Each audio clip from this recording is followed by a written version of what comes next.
Yo soy Alicia Barreiro, la coordinadora académica de la maestría. También soy profesora de la maestría, así que bueno, los voy a acompañar en algunos de los seminarios. Y vamos a organizar la charla de la siguiente manera. Primero va a comentarles Mario Carretero, el director de la maestría, distintas cuestiones vinculadas al marco teórico de la maestría y cómo pensamos la psicología cognitiva en la maestría. ¿Qué quiere decir esto de psicología cognitiva y aprendizaje para nosotros? Entonces, los voy a dejar con Mario Carretero, que como les decía, les va a comentar las cuestiones más teóricas de la maestría y luego yo voy a retomar con las cuestiones más organizativas. Hola, buenas tardes, ¿qué tal? Bueno, un gusto grande todo el equipo académico y técnico de la Maestría en Psicología Cognitiva y Aprendizaje, estar con todos ustedes. Esperamos que nos estén recibiendo bien, como antes indicaba Alicia, la doctora Barreiro, secretaria académica de la maestría. Y bueno, vamos a abordar en primer lugar, como ella les ha indicado, algunas cuestiones relacionadas con el contenido de la maestría. Y posteriormente la misma doctora Barreiro presentará algunas cuestiones también pues, de tipo, digamos, la cursada, organizativas, etc. Bien, como posiblemente ustedes saben, el estudio del conocimiento dentro de la psicología tomó fuerza aproximadamente, digamos, un poco después de la segunda mitad del siglo pasado, ¿no? Es decir, el conocimiento, digamos, como objeto central del estudio psicológico ha tomado, digamos, un gran desarrollo desde entonces, ¿no? Nos está indicando un poco, perdonen, que el equipo técnico que tenemos, quizás la audición por su parte está más baja que lo deseable. Vamos a ver si podemos solucionar este asunto y continuamos, digamos, con la exposición, que se refiere en definitiva a bueno, algunas cuestiones, digamos, centrales de lo que se entiende hoy por psicología cognitiva y algunas cuestiones que están, digamos, subyaciendo, ¿no?, a muchos de los planteamientos de las investigaciones. Esperemos que nos confirmen si están recibiendo bien. Estamos viendo por el chat que algunos de ustedes están ya recibiendo bien. Si nos lo confirman, pues mejor, porque así, digamos, bueno, la actividad se puede realizar a plena satisfacción de todos, ¿no? Nos están indicando algunos de ustedes que sí, que se recibe bien el audio. Sí, parece que sí. Bueno, entonces ya digo, continuamos. Bueno, digamos que como ustedes saben, ya digo, de los años 60, 70 del siglo pasado, el conocimiento se instala realmente como un objetivo importantísimo, y más que un objetivo importantísimo, como un objetivo central, digamos, dentro de la psicología. Esto supone, como ustedes saben, una ruptura importante con tendencias predominantes hasta ese momento, con que habían sido, digamos, centradas básicamente en el comportamiento, la conducta, y no realmente en el conocimiento. Y desde entonces, digamos que ha habido un desarrollo verdaderamente imparable, ¿no?, de la llamada psicología cognitiva o cognoscitiva o psicología del conocimiento, afectando realmente a toda la psicología. O sea, es decir, no solamente al estudio de aspectos, vamos a llamarle puramente cognitivos, ¿no?, como son memoria, lenguaje, pensamiento, habilidades específicas, las llamadas skills, ¿no?, sino que en realidad toda la psicología, incluida a los aspectos, por ejemplo, de la psicología social, incluyendo los aspectos de la emoción, de la motivación, todos esos ámbitos se han cognitivizado, por decirlo de alguna manera, ¿no? Es decir, por supuesto, con intensísimos debates y, por supuesto, con muchísimas discusiones. Estoy, por supuesto, haciendo un resumen, digamos, súper amplio, ¿no? Pero, digamos, quiero insistir en que en realidad lo que ha ocurrido, digamos, en la psicología en los últimos 50, 60 años básicamente es que se ha empezado a ver, digamos, todos los ámbitos del comportamiento humano, incluido, como decía, los sociales o los afectivos, como plenos, digamos, de recibir, susceptibles de recibir las ideas del conocimiento. Efectivamente, cuando nos emocionamos, cuando interactuamos con otras personas, cuando nos hacemos eco de una actitud social, eso en definitiva también es conocimiento, ¿no? Por lo tanto, digamos, en este sentido, lo que estamos diciendo se ha cognitivizado prácticamente toda la psicología, ¿no? Yo hoy, para, digamos, compartir con ustedes algunas cuestiones centrales de todos estos enfoques que tratamos en la maestría, de todas estas áreas de trabajo que tratamos en la maestría, he seleccionado un tema que es el relativo a digamos, a las metáforas, ¿no? A la importancia de una metáfora en el estudio del conocimiento humano. Bueno, es una manera, digamos, como otras, de tomar en definitiva a algunos conceptos, digamos, que subyacen en realidad a los propios estudios empíricos, ¿no?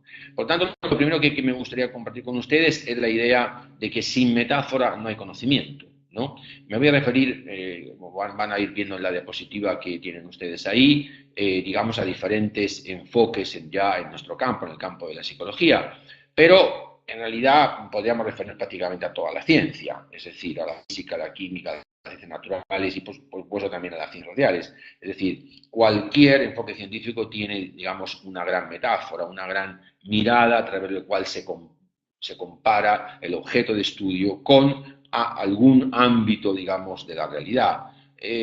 Bueno, en un sentido también muy amplio, sin detenerme ahora en esta cuestión, es algo así como lo que Thomas Kuhn, como ustedes saben, el gran epistemólogo del siglo XX, o uno de los grandes epistemólogos del siglo XX, llamaba paradigmas, ¿no? Y él mostraba que el cambio científico, las revoluciones científicas se producían no tanto que aparecían nuevos datos claramente comprobables, sino cuando aparecía un nuevo paradigma, ¿no? Cuando aparecía, digamos, una nueva mirada sobre la cual ver todo un conjunto de fenómenos que llamamos, en definitiva, pues, fenómenos que están bajo una disciplina científica en concreto, ¿no?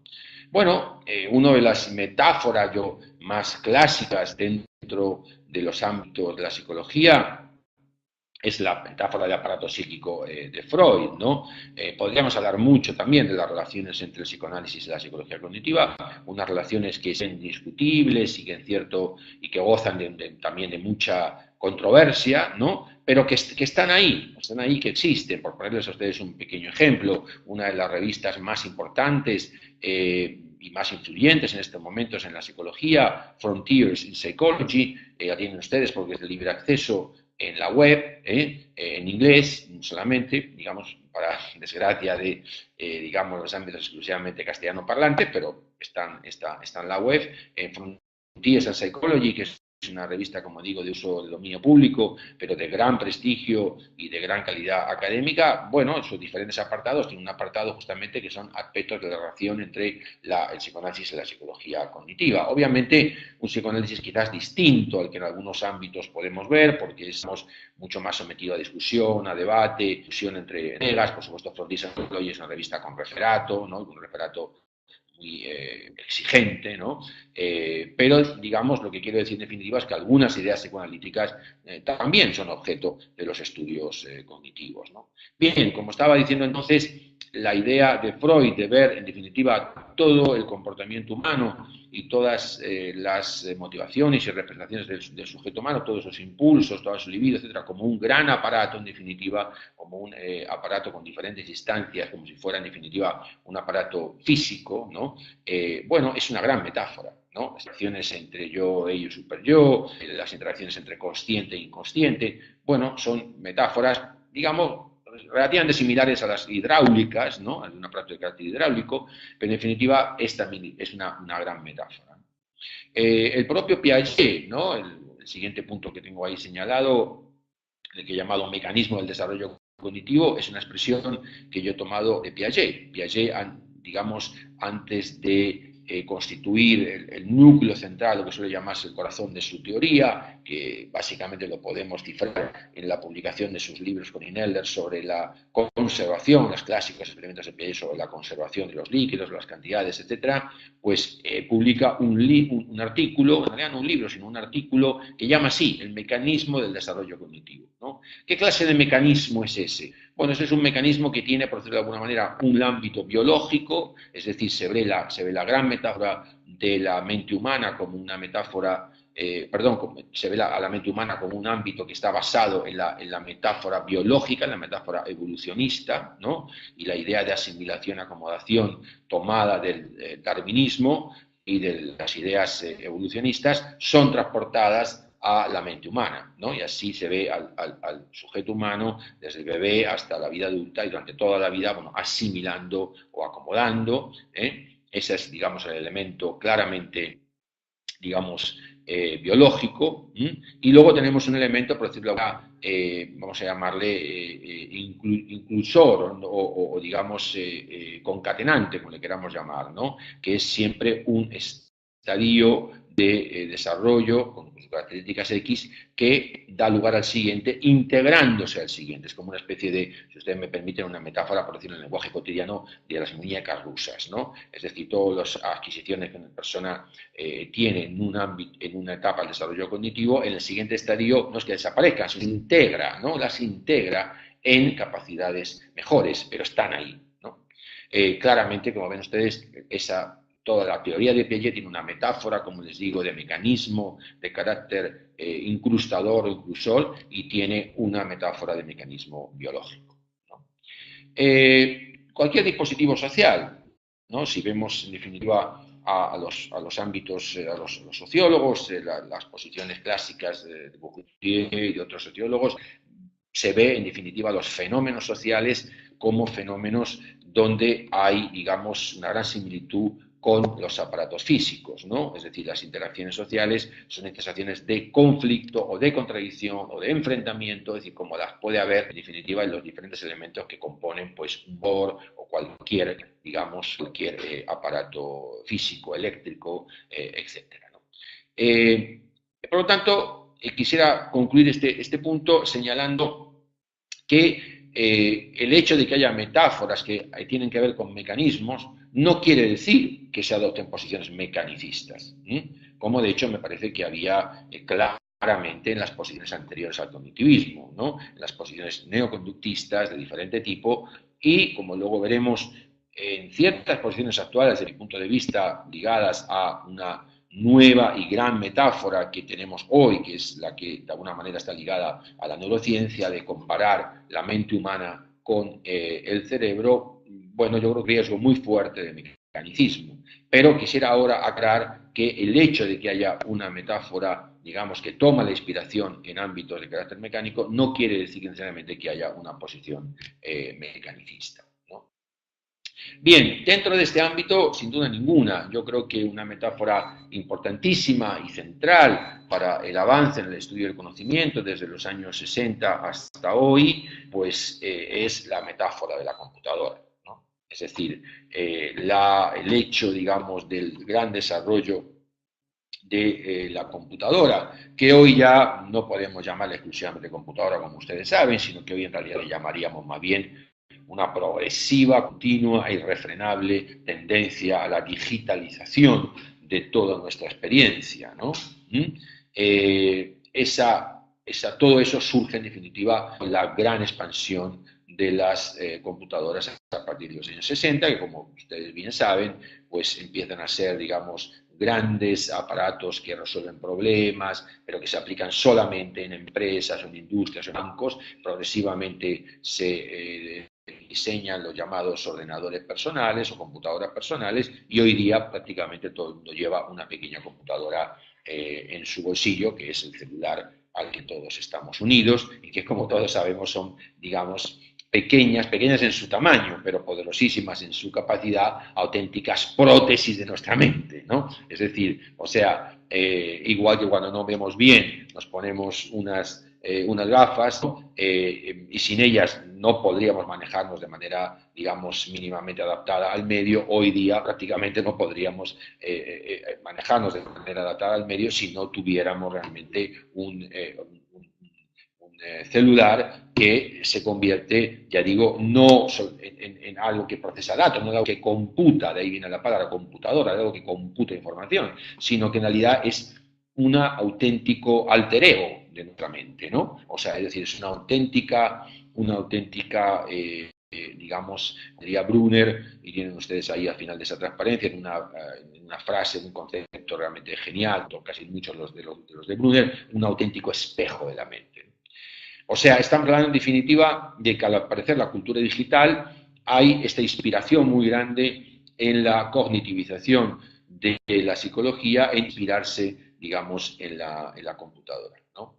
Y aparecen todos estos conceptos que hoy ya son parte de nuestra cotidianidad, pero que si los miramos bien en su momento son auténticamente revolucionarios y de hecho, si lo pensamos un poco, son verdaderamente subversivos, ¿no? Son verdaderamente rompedores de nuestra experiencia más intuitiva, ¿no? Como tienen ustedes ahí en la transparencia, realidad virtual, inteligencia artificial. Bueno, parecen contradicciones en términos, ¿no? O sea, si decimos realidad virtual, ¿de qué hablamos? ¿De eso que llamamos realidad, que todo que experimentar, tocar, o de algo que es virtual, de algo que no existe? De la realidad siempre se predica que existe. ¿Lo virtual existe o no existe? ¿No? Inteligencia artificial. Bueno, también parece una contradicción en términos, ¿no? O sea, es decir, la inteligencia siempre era un atributo de los seres naturales, no de los seres artificiales. Entonces, ya vemos cómo esto supone verdaderamente una cultura epistemológica de un tamaño verdaderamente descomunal, ¿no? Descomunal.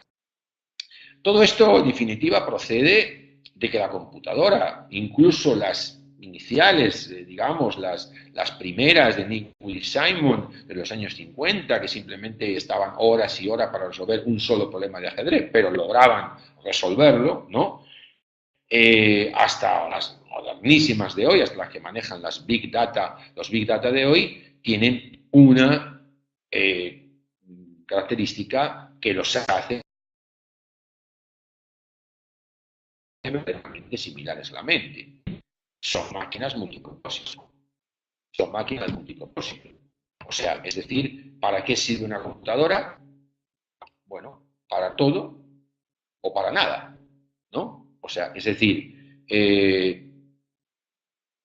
sirve para muchísimas cosas, pero per se exactamente lo mismo que la mente humana, ¿no? O sea, en realidad la computadora va a depender, como luego veremos, del software que tenga. La computadora en sí misma no sirve para nada. ¿Se dan cuenta ustedes? Esta es una diferencia importantísima con cualquier otra máquina. Con un ascensor, ¿qué podemos hacer? Bueno, subir los pisos.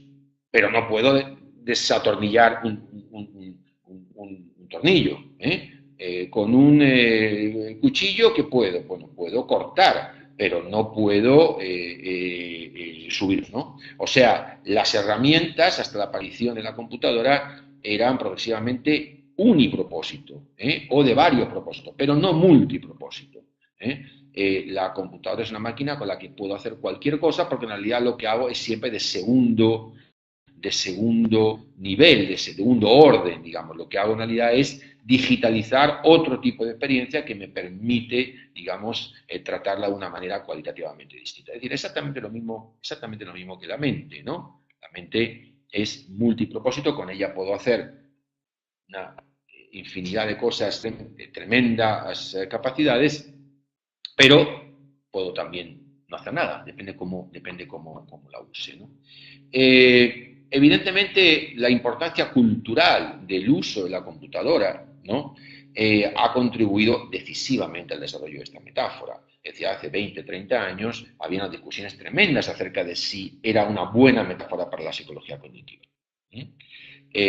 Hoy día yo creo que esa discusión ya no existe, y no existe por una razón muy sencilla, porque se han generado lo que podríamos llamar hechos consumados. Es decir, la progresiva invasión del uso de procedimientos digitales que incluyen evidentemente todo tipo de computaciones, por decirlo de alguna forma, pues se ha invadido tanto todo nuestro comportamiento, como decíamos antes, se convierte en auténticas prótesis de nuestra propia actividad mental, que ya preguntas como, por ejemplo, las computadoras pueden pensar, bueno, ya sencillamente no ha lugar a esas preguntas. Es obvio que las computadoras pueden pensar, pero también es obvio que es la mente humana la que las hace pensar. Pero al mismo tiempo parece bastante claro que una vez que la mente humana las puede hacer pensar, pueden generar también un cierto conocimiento nuevo.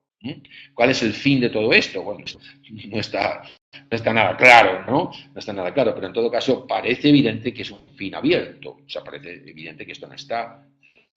Ahora, como estoy indicando ahí en la transparencia, esto no garantiza necesariamente la validez desde el punto de vista que sea la única o la mejor metáfora para entender la mente humana. Más bien, yo creo que debemos entender o podemos entender que, sin duda ninguna, ha sido una metáfora verdaderamente importante. Pero eso no quiere decir que no haya habido otras metáforas o que no haya también otras metáforas, como veremos a continuación. Muy rápidamente, posiblemente esto es conocido para ustedes, pero yo creo que está bien recordarlo. Esta metáfora de la computadora, tienen ustedes ahí en la transparencia, bueno, los dos, de la derecha e izquierda, digamos, de ustedes, pues digamos, los grandes elementos de comparación, ¿no? Posiblemente esto ya es muy conocido para ustedes, pero sencillamente quiero recordarlo porque son los elementos fundamentales, ¿no? O sea, tenemos y por otro lado, no está de más recordarlo, si me permite, porque luego va a haber quizás también algunas consideraciones interesantes con respecto, ya digo, a esta enorme influencia que se está produciendo actualmente de la neurociencia, con digamos, con unos debates también muy fuertes dentro de lo que entendemos por el estudio del conocimiento, en definitiva por la psicología cognitiva. Bueno, entonces ya digo, como tienen ustedes ahí, bueno, la computadora tiene un hardware, tiene un soporte físico que progresivamente, cada vez mejor, cada vez más rápido, cada vez más ocupa menos espacio, etcétera, etcétera. Y ese soporte físico en la mente humana es el cerebro, ¿no? Es el cerebro. Pero ese hardware no sirve para nada, como estábamos diciendo antes, si me permiten decirlo así, si no hay un software. El software, en definitiva, en la mente humana son los formatos de actuación y de conocimiento. Yo tengo un formato desde para cómo interpretar las frases que me dice mi interlocutor, hasta cómo comportarme en una comida, o hasta cómo entender otra cultura, o hasta cómo iniciar un procedimiento profesional, etcétera, etcétera, ¿no? O sea, es decir, yo tengo que tener un cierto programa, ¿de acuerdo? O sea, yo tengo que tener un conjunto de instrucciones que a menudo tienen elementos recursivos o que tienen elementos, digamos, bueno, si ocurre esto hago tal cosa, si ocurre lo otro hago tal otra, no me conduce a tal otra cosa. O sea, es decir, en definitiva, cualquier persona, cualquier contexto privado, personal, emocional, profesional, en cualquier ámbito, tiene un formato de actuación. Es decir, la persona no hace cualquier cosa, sino que hace lo que está previsto en ese formato. Y por lo tanto, eso es simulable mediante un software. Un software, en definitiva, es la simulación de eso, ¿no? De hecho, ¿qué es lo que pasa, por ejemplo, software que tratan de imitar ámbitos, digamos, tan supuestamente impredecibles como es, por ejemplo, la interacción humana? Bueno, cada vez son más flexibles, ¿no? Cada vez son más flexibles, es decir, cada vez se acercan más a lo que haría un ser humano o a los problemas que tendría un ser humano para relacionarse con otros, ¿no? Bueno, esto puede parecer, como les decía antes, mecanicista. Bueno, no necesariamente esto es mecanicista, ¿no? Todos sabemos que cuando nos tenemos que relacionar con otra persona, pues tenemos un formato, ¿no? O sea, primero, si no tenemos mucha relación con esa persona, le hacemos un saludo que no incluye nada sobre su vida privada, no nos acercamos mucho físicamente, respondemos brevemente a sus preguntas, o sea, es decir, tenemos una serie de pautas que vamos haciendo. Bueno, fíjense ustedes, por ejemplo, qué pasa con un chico autista. Bueno, un chico autista no tiene ese formato, no ha aprendido por las crisis que supone el autismo a, digamos, comportarse en una presentación o en una introducción de su relación con alguien nuevo, ¿no? Bueno, los programas de mejora del comportamiento autista justamente lo que hacen es desarrollar programas que intenten irle dando al autista los pasos más elementales de ese programa. Por poner un ejemplo entre muchísimos, ¿no? También podríamos decir de un deportista de élite, cuando un deportista pasa de ser aficionado a ser un deportista de élite, ¿qué es lo que tiene que pasar? Pues tiene que pasar a tener entrenamientos más rigurosos que tienen otros formatos, ¿no? Ahí estaríamos hablando de psicología del deporte. O sea, en definitiva, si ustedes se dan cuenta, en cualquier ámbito del ser humano se pueden hablar de formatos de actuación que tienen elementos de comportamiento y elementos de representación. Igual que lo tiene el software. Tenemos también una posible comparación, como tienen ustedes ahí, la limitación de la capacidad de procesamiento. La computadora, según sus características, va a manejar simultáneamente una cierta cantidad de datos. Y los seres humanos, eso está extraordinariamente comprobado ya, también tenemos unas limitaciones muy específicas en nuestra capacidad de procesamiento. Esa capacidad de procesamiento, cuando nos convertimos en un experto en algo, puede ser realmente muy alta. Pero ojo, es porque hemos hecho eso que se llama chunking, es decir, porque hemos agrupado la información, porque ya somos expertos y entonces cada una de nuestras unidades informativas incluye otras muchísimas. Pero cuando la persona no es experta, cuando la persona es novata, la cantidad de cosas que le podemos enseñar sobre algo nuevo son realmente muy limitadas. Eso lleva también, como ustedes saben, a una diferencia entre memoria transitoria y memoria permanente en la computadora, que sería a largo plazo y a largo plazo en la mente humana, y eso supone también a una importancia de la simulación como criterio de verdad, ¿no? Bueno, esta segunda transparencia sobre este asunto, sobre la memoria transitoria, pues habla de aspectos ya muy conocidos, archiconocidos, ¿no? Los estoy simplemente mostrando ahora por si, bueno, pues alguna persona, digamos, tiene menos información sobre esto, ¿no? Y hay una memoria transitoria que, por ejemplo, en personas como las personas con Alzheimer o con trastornos de la memoria de carácter senil, pues es el grandísimo problema, ¿no? Es decir, ¿por qué una persona con Alzheimer, al menos con Alzheimer incipiente, ¿no? Luego ya genera otro tipo de problemas, ¿no? Una persona con Alzheimer, ¿por qué parece aparentemente que habla con nosotros, sonríe, nos responde a una pregunta, etcétera, etcétera, y sin embargo está claramente inhabilitada para otras muchísimas cosas en su vida? Bueno, porque cualquier información que transitoriamente le presentamos como nueva ya no entra en su memoria, porque no la puede retener, ¿no? Es decir, cuando nosotros llegamos ante algo nuevo, o sea, vamos a un museo, vemos un cuadro por primera vez, vamos a un mercado de una ciudad nueva en cinoturismo y vemos tal y cual elemento del mercado por primera vez, cosas que no hemos visto nunca, es limitado el conjunto de cosas a las que podemos atender, las procesamos durante un tiempo breve, por ejemplo aproximadamente 30 segundos, y luego ya empiezan a formar parte de la memoria permanente. Pero si tenemos un déficit, como es la persona con Alzheimer, en esa memoria transitoria, si lo transitorio no pasa a permanente, entonces se dan cuenta ustedes, solo es posible una vida centrada en el pasado.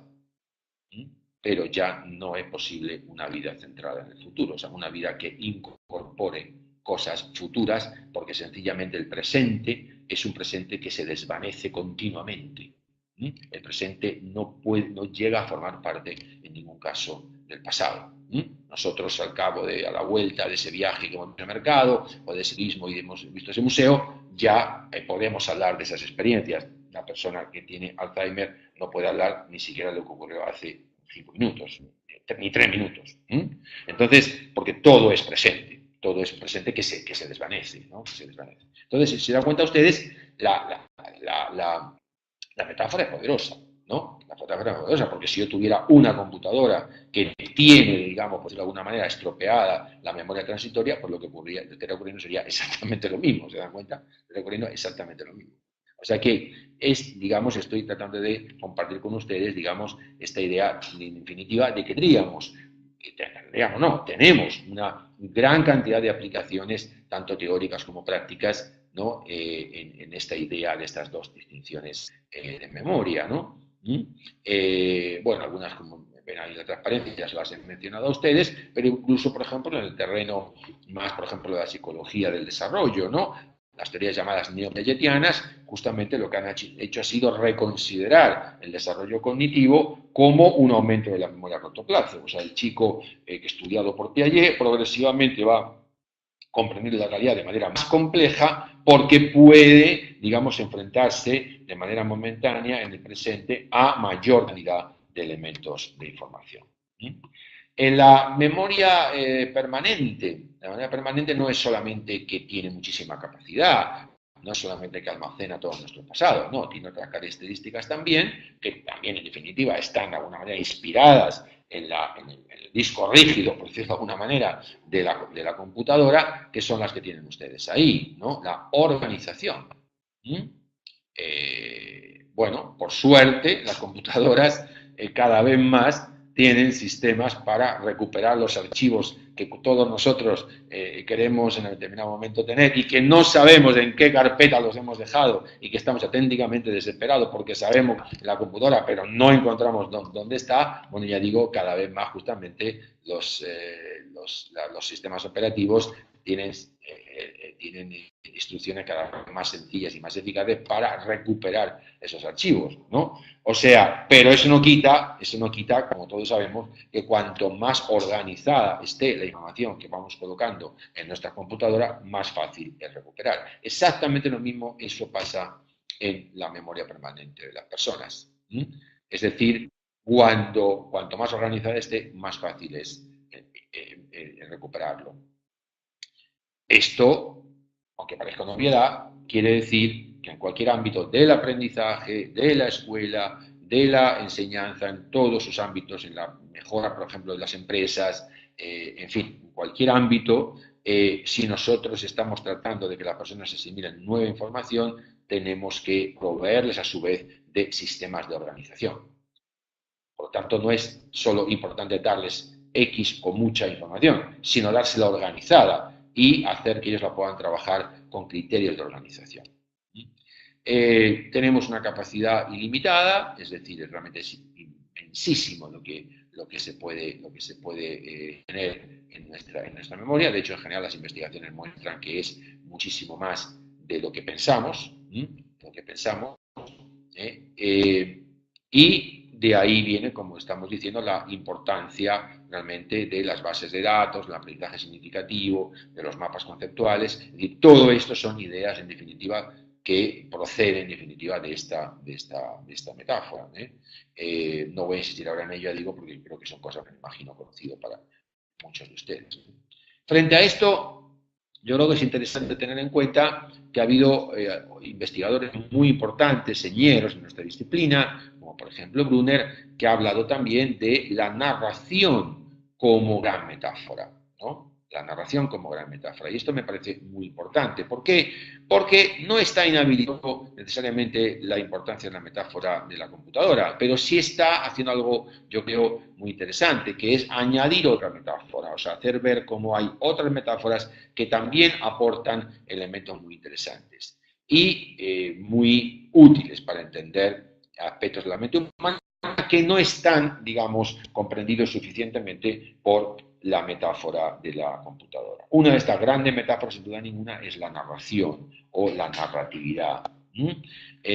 Como ustedes saben, pues el gran psicólogo, como decía Brunner, recientemente fallecido con 100 años y que ha producido productos intelectuales de excelencia prácticamente hasta el final de su vida, pues sin duda ninguna, aquí está una, yo creo, de sus contribuciones más importantes, ¿no? Esta idea de la narración, ¿no? En sus dos grandes libros, que posiblemente ustedes conozcan, Actos de significado por un lado y En realidad mental y mundo posibles por otro, ¿no? Nos recuerda que, aunque sea muy obvio, pero quizás no se ha señalado suficientemente, la narración como habilidad humana, como habilidad cultural, como producción cultural, está en todos los pueblos. Está en todos los pueblos, sean letrados, iletrados, sean presentes, sean pasados, digamos, hayan tenido gran poder sobre el planeta o no. En todos los pueblos, en todos los grupos humanos hay siempre historias, ¿no? Hay siempre unas narraciones que dan sentido a su existencia, y que se instalan ahí como grandes puntos de referencia, ¿no? Fíjense, le voy a poner un ejemplo, ¿no? Si yo digo, por ejemplo, dime una cosa, Caín, ¿dónde está tu hermano? ¿No? Bueno, todos sabemos que nos estamos refiriendo a ni más ni menos que la pregunta que le hace Dios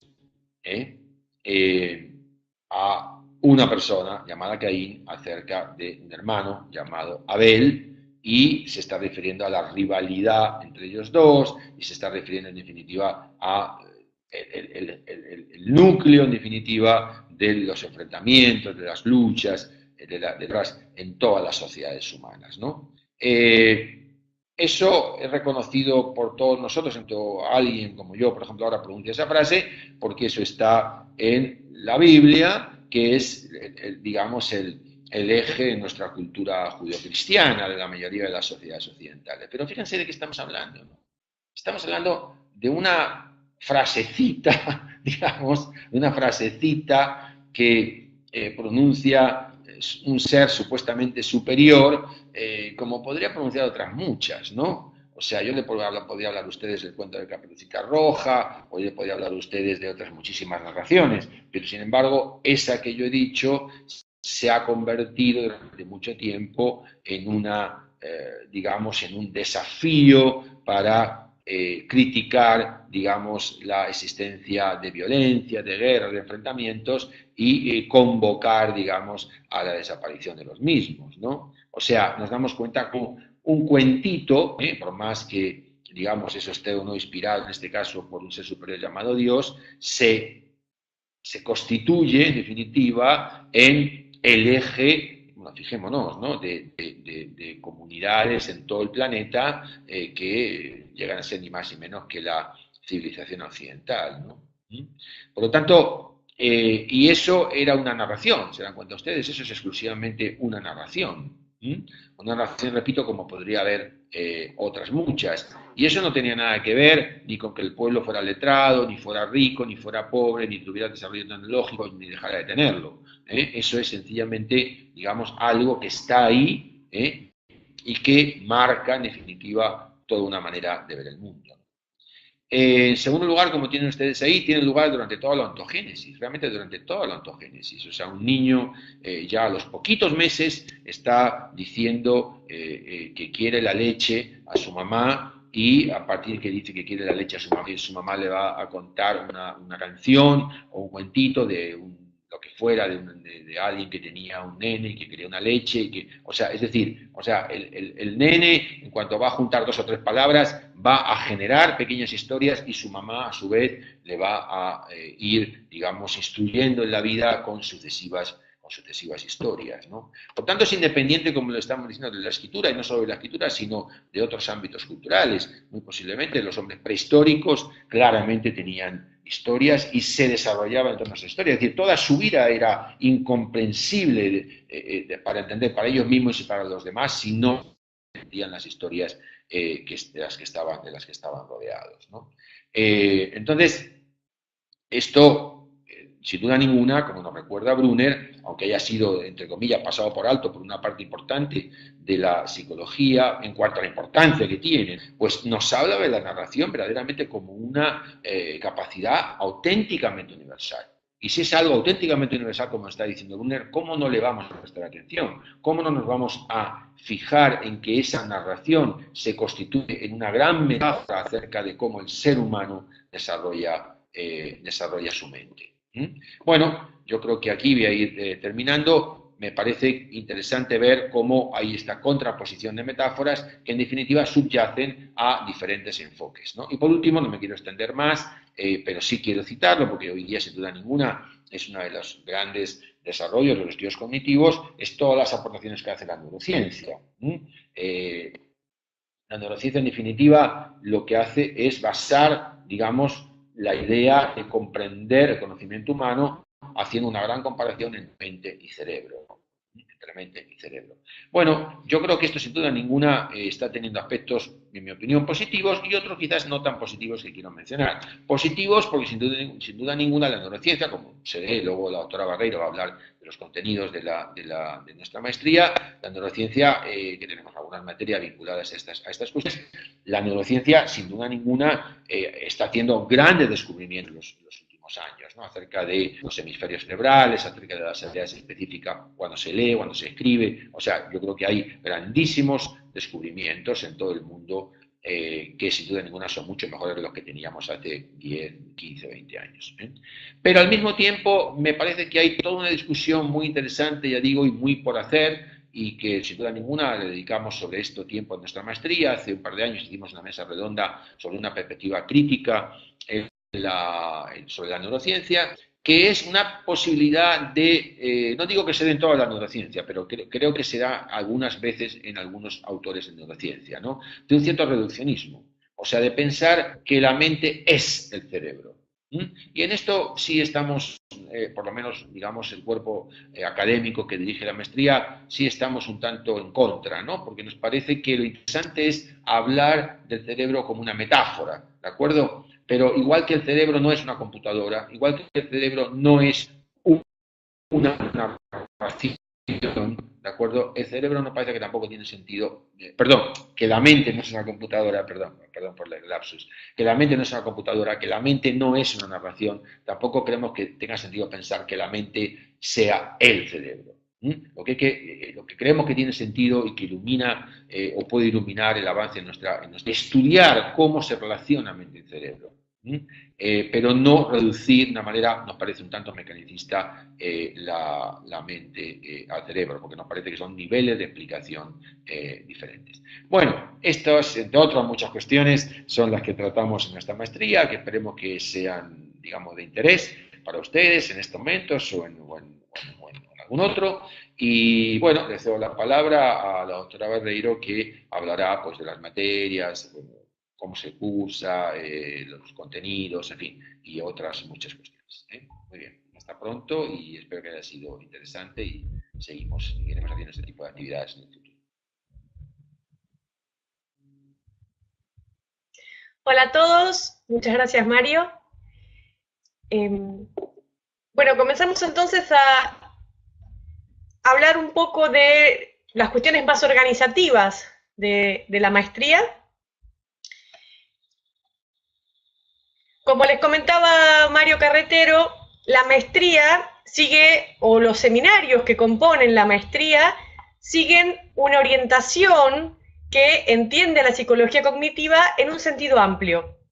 Entonces, van a encontrar que dentro de los seminarios obligatorios hay un abanico que va desde enfoques socioculturales hasta, por ejemplo, razonamientos y resolución de problemas, que son temáticas que a lo mejor están más vinculadas a la psicología cognitiva, como tradicionalmente se le entiende, que los enfoques socioculturales, ¿no?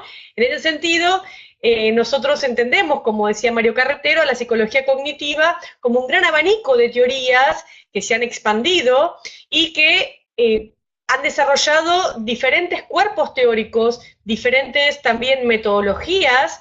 Entonces, por eso también van a encontrar dentro de los seminarios obligatorios de la maestría metodologías cualitativas y metodologías cuantitativas, porque a nosotros nos interesa que ustedes conozcan ese abanico de posibilidades y que a partir de conocerlo puedan decidir hacia qué tema más específico o interés específico ustedes pueden orientar sus tesis, ¿no? Que va a ser el punto de llegada, el punto final de la maestría. Como les decía, la maestría se compone de 13 seminarios obligatorios y de 7 seminarios optativos. Ahora voy a hacer algunas consideraciones sobre los seminarios optativos. Todos los seminarios, tanto los obligatorios como los optativos, se cursan en un bloque de jueves, viernes y sábado. La cursada es presencial, respondiendo a las preguntas que me hacían antes de comenzar este encuentro. Tienen, bueno, por supuesto, la posibilidad de faltar algunas horas de esos encuentros presenciales, pero el horario de cursada son los jueves de 17 horas a 21:30, los viernes de 9 a 19 y los sábados de 9 a 17 horas. Tengan en cuenta que los seminarios obligatorios se dictan una vez por mes, es decir, tendrán que cursar un fin de semana por mes un seminario obligatorio. Siempre intentamos combinar los seminarios obligatorios y los seminarios optativos, de tal manera que ustedes cursen 2 seminarios cada mes. Y nosotros organizamos la carga de seminarios de tal manera que ustedes puedan finalizar el cursado de los seminarios en 2 años. Esto es muy importante para aquellos colegas que a lo mejor vienen de otros países y que ni bien terminan de cursar la etapa presencial de la maestría, quieren volver a sus países de origen, entonces en 2 años ya podrían terminar la cursada de los seminarios obligatorios. Y los optativos también, por supuesto. Ahí aparece el listado de seminarios obligatorios. Bueno, no lo voy a leer. Lo importante es que sepan que los seminarios obligatorios se dictan todos los años, porque si bien nuestras cortes son cerradas, todos los años iniciamos una nueva corte. Entonces, si por algún motivo no pueden cursar algún seminario obligatorio, pueden cursarlo el año siguiente.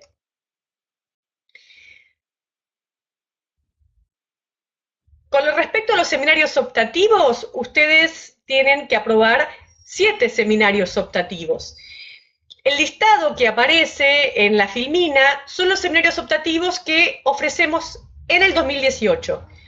La oferta de seminarios optativos es dinámica, depende de las demandas de cada corte, depende de los temas que estén en discusión en ciertos momentos, depende también a veces de los profesores que puedan venir a dictar seminarios, y por lo general hay muchos profesores extranjeros que participan de la maestría. Si bien hay un gran grupo de profesores de la Universidad Autónoma de Madrid que participan de la maestría, también hay un gran grupo de profesores de otras universidades. Hemos tenido profesores de Dinamarca, de Colombia. Entonces, bueno, la oferta de seminarios optativos varía. Por eso solamente listé en esa filmina que están viendo los seminarios que vamos a ofrecer en el 2018. Y además, como los seminarios optativos a veces no se repiten de un año al otro, es importante que tengan en cuenta que si les interesa alguno, tendrían que tratar de cursarlo, porque a lo mejor el año siguiente sí no se vuelve a dictar. Como les decía, tienen que aprobar obligatoriamente 7 seminarios optativos, pero también ven que en el 2018 dictamos ya 7 seminarios optativos. Entonces, ustedes pueden aprobar cuántos seminarios optativos quieran, como mínimo 7, pero también pueden aprobar una mayor cantidad de seminarios optativos y se les entrega la certificación correspondiente. Algunos seminarios optativos que suelen ser de mucho interés y que no están listados porque no los ofrecemos el año que viene, pero seguramente sí en el 2019, tienen que ver con trastornos del desarrollo. Tenemos un seminario dedicado específicamente a trastornos del espectro autista, otro trastornos del desarrollo en general, otro dedicado a neurociencias cognitivas y pobreza. Entonces, bueno, en ese sentido también ustedes pueden ir armando su recorrido en función a las temáticas que sean de su interés en la parte de seminarios optativos. Una última cuestión es que hay un seminario optativo, este año es el último que aparece en la lista, Desarrollo Moral desde una perspectiva constructivista, que está a mi cargo, pero todos los años, por un convenio que tenemos con la especialización en constructivismo y educación, dictamos un seminario virtual. Este año, como les decía, va a ser el de Desarrollo Moral, pero también dictamos de manera virtual el de uno sobre memoria y uno sobre aprendizaje.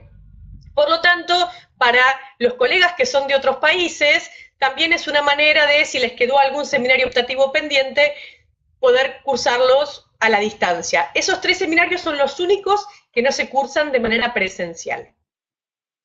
Otra cuestión importante que aparecía en la primer filmina, pero que a lo mejor no expliqué, sí, mencioné que hay muchos profesores que son de la Autónoma de Madrid, de la Universidad Autónoma de Madrid, porque nosotros tenemos un convenio con la Universidad Autónoma de Madrid. En realidad, esta maestría es una maestría que tiene una doble titulación.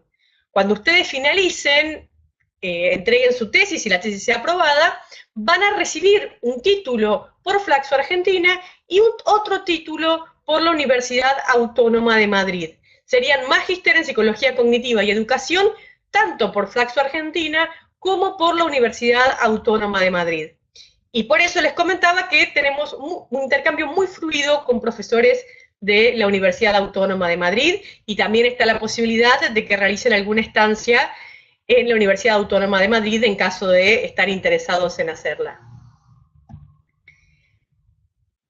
Bueno, sintetizando un poco la modalidad de cursada, nosotros planteamos un modelo de 2 años para la aprobación de seminarios obligatorios y optativos. Si les queda alguno pendiente por alguna cuestión, por supuesto que pueden cursarlos en el 3er año, siempre y cuando todavía estén en Argentina, en el caso que sean colegas extranjeros, o que decidan cursar seminarios, esos 3 seminarios virtuales que yo les comentaba. Pero podrían terminar en 2 años la maestría. También, en caso de ser necesario, a lo mejor para los colegas de Argentina, pueden extenderlo un poco más, o los colegas extranjeros que no tengan pensado volver rápido a sus países de origen, por supuesto, ¿no? Y pueden también cursar algún seminario en 3er año. Lo importante es que cuando termina el 4.º año, en un plazo de 4 años, desde que inician la maestría, tienen que tener aprobada la tesis de maestría. En el 3er año, lo que nosotros planteamos como seminario tiene que ver con la construcción del proyecto de tesis. Por eso se les va a asignar un tutor y van a cursar desde marzo hasta julio lo que se llama módulo de tesis. A cada tutor se le asigna un grupo de unas 8 personas.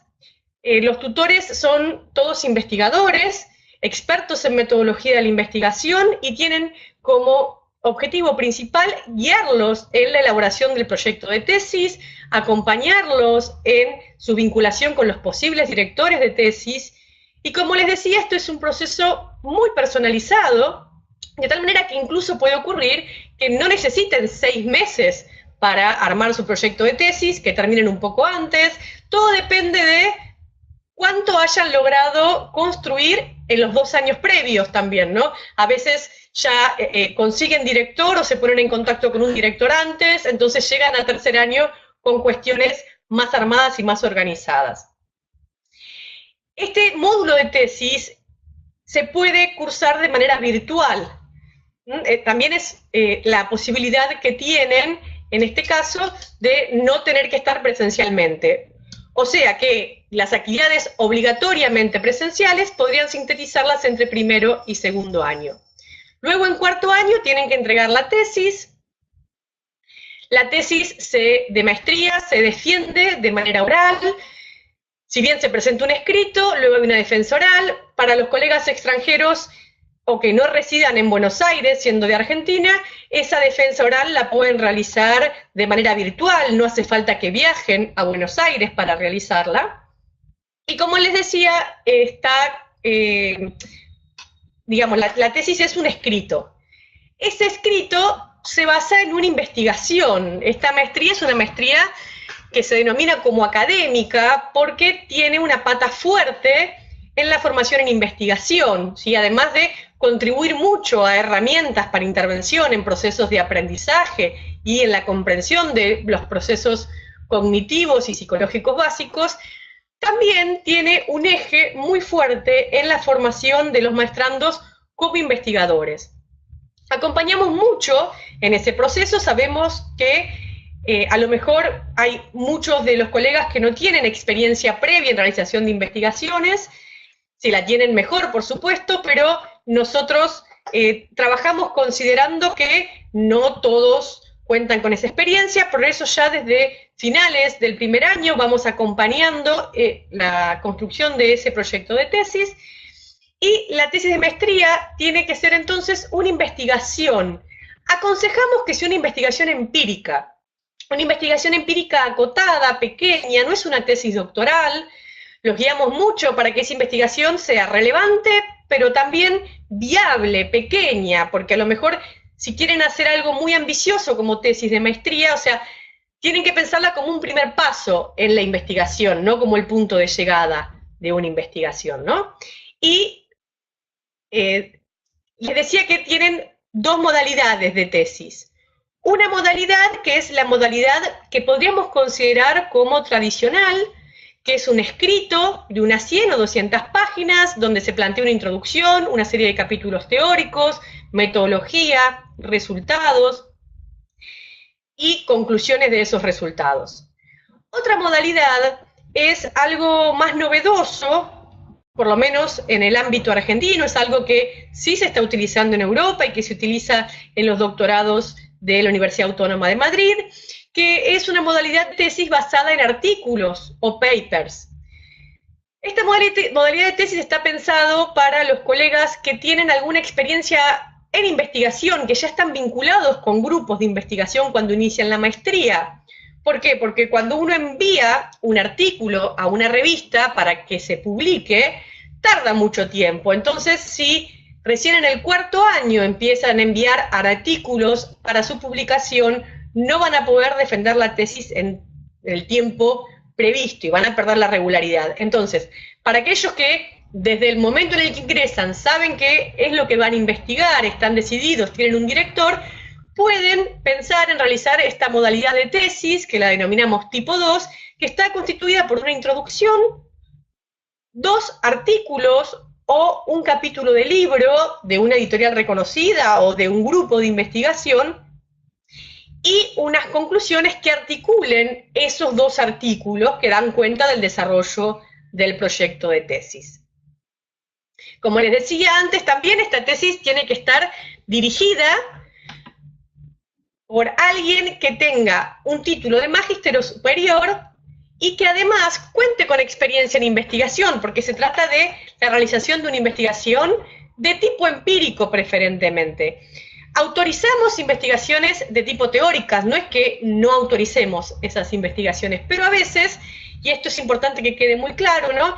Las tesis teóricas se confunden con monografías, entonces si uno quiere hacer una tesis, no sé, sobre el concepto de zona de desarrollo próximo en Vygotsky, por ejemplo, tiene que leer toda la obra de Vygotsky más toda la obra de los que luego de Vygotsky comentaron algo sobre la zona de desarrollo próximo, lo cual vuelve ese tipo de tesis muy difíciles. Aunque a lo mejor lo empírico parezca más difícil que lo teórico, hacer una tesis empírica pequeña puede llegar a ser mucho más viable que embarcarse en una tesis teórica. De todas maneras, los vamos a guiar para sea cual sea la decisión que ustedes tomen. Sí, ahí en el chat está apareciendo la información para mayores consultas, ¿sí? Cualquier consulta que tengan, la envían por mail o consultan la página. Bueno, muchas gracias. Les agradecemos mucho su interés. Estaremos haciendo estas actividades en el futuro también. Algunas personas han preguntado por las actividades virtuales. Tenemos también algunos cursos virtuales, pero eso pertenece a otro tipo de proyecto que también coordinamos el mismo equipo, donde tenemos también una especialización. Una especialización, como ustedes saben, es el nivel anterior a la maestría, que esa sí es una especialización que, digamos, después permite la entrada en la maestría y que esa sí se cursa, digamos, de manera totalmente virtual. Pero evidentemente ese es, digamos, un proyecto diferente, también coordinado por nosotros. Si tienen interés en eso, pidan información sobre eso, que se les mandaremos, pero es un proyecto diferente. Veo también que hay una pregunta de Walter sobre el proyecto futuro de doctorado. Bueno, tenemos unas, como decía antes la doctora Barreiro, unas excelentes relaciones con la Universidad Autónoma de Madrid para, digamos, posibilidad de hacer doctorado allí, pero que básicamente supone, digamos, una cursada que no es necesario que se esté necesariamente en España, ¿no? Pero eso ya son casos individuales y digamos, sería motivo de una explicación ya de, digamos, más extensa de otra naturaleza. ¿eh? Bueno, muchísimas gracias y esperemos que les haya sido de interés y para cualquier información, como estábamos indicando, pues tienen ustedes ahí en la web y el mail. Muchas gracias y hasta pronto. Gracias también a todo el equipo técnico y académico y a todos los que participan en este trabajo. Hasta pronto.